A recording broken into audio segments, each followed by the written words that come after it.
My name is Nicole Cummins. I'm feeling pretty great with everything going on. I recently found out I'm having a baby, and about halfway there, I'm 20 weeks. So my studio is my favorite place to be. This studio that I have here ended up being perfect because it's on the first floor of my house.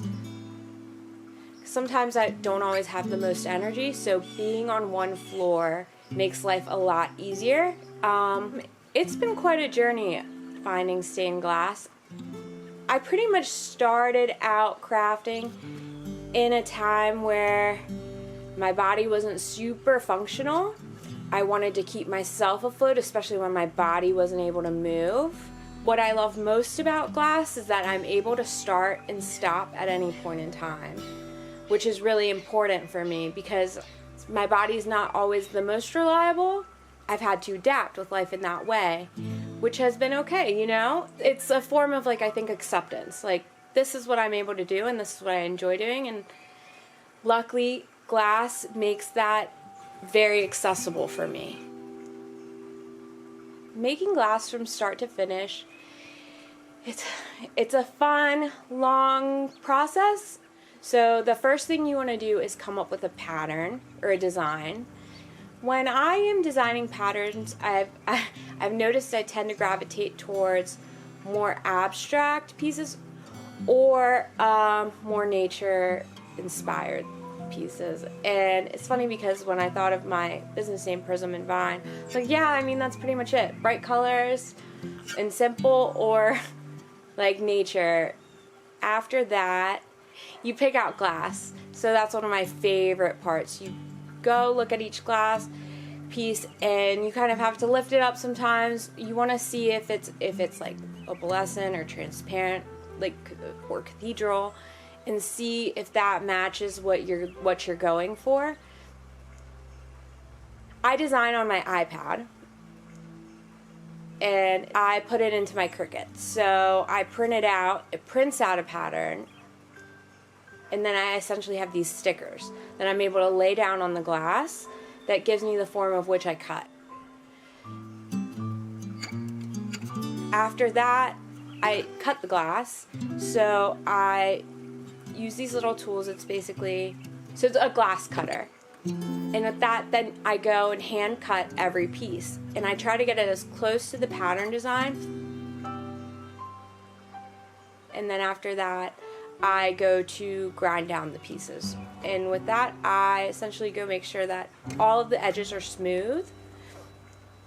Then you're ready to foil. That's the first step in having all the glass pieces stick together. Once you do that, you want to delicately kind of trim down the foil around the edges.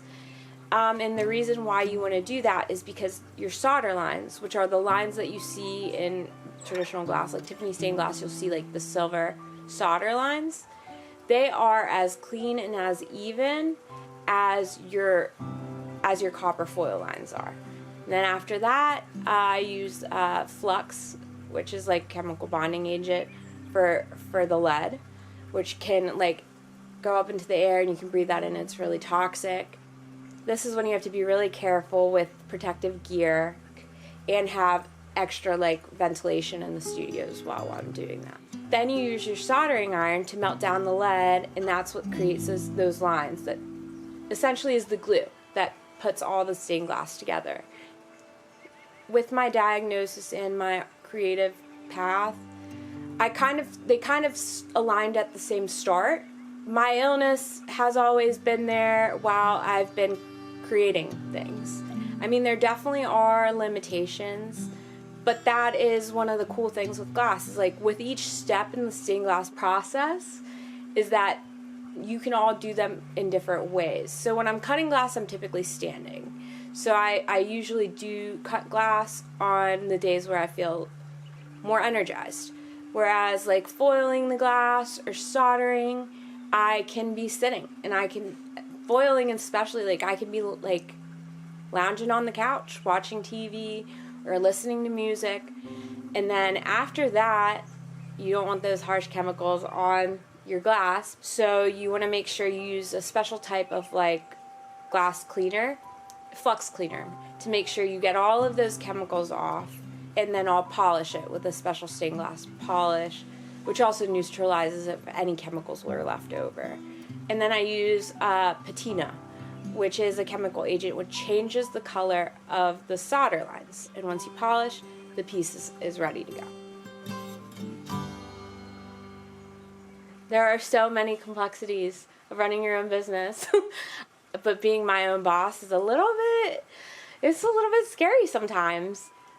I knew I eventually wanted to get back to work, and when my life took that turn where I wasn't able to be as professionally reliable as I wanted to, it was a really, really difficult time for me, especially in a society that really values productivity, and people are more than that.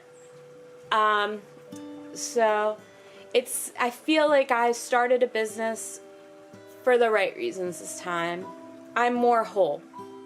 So I have had quite a journey getting diagnosed. My main diagnosis is a suspected mitochondrial disease, and I say suspected because it's incredibly difficult to diagnose mitochondrial disease. It's pretty rare. During my whole chronic illness journey, I haven't necessarily looked sick, which I think is a very weird thing to even think about anyways, because what does sick look like? At this time, I started to have really crazy skin reactions, like my arms and legs, and I went to like 3-4 dermatologists. Nobody knew what was going on. And then me and my husband, Cecil, decided we were going to try running a half Ironman, which I think is funny now because why would I do that? No offense. And when we started training, the first day I was able to run like a few miles, not at a crazy speed. And then we kept training. But instead of getting stronger, I got weaker. During that time, it was a storm. Everything changed. I wasn't really able to stand for very long. It hurt a lot to walk.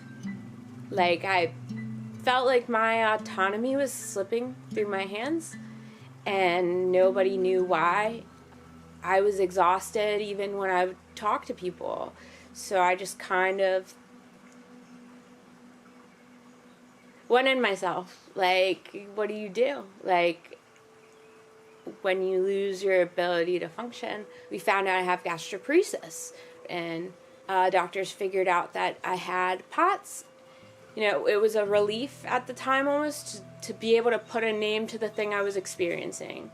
Because when you know it, at least it's not as scary and you can manage it.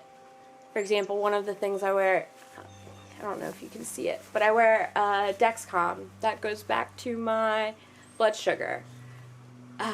And then people see you and you put on your best face and you try your best to look your best, and it's like, man, life keeps going on. I gotta keep going on with it. And then people are like, well, you look fine. You seem fine. But I wasn't fine. I wasn't. Took time. If I had any advice for anybody who has a chronic illness, what I would say is you will adapt. And your life will be different, but it doesn't mean it's less beautiful or less amazing or less incredible. There's so much beauty in slowing down, and sometimes I think chronic illness forces you to do that. I would never have found stained glass or had been able to do all of these creative things had I not had been forced to slow down. So it gave me space and time to do that. There's art everywhere. So if I had any advice for people who are starting to find themselves in their creative journey, just try everything. Try it in whatever capacity you can, because you might be surprised, you might love it.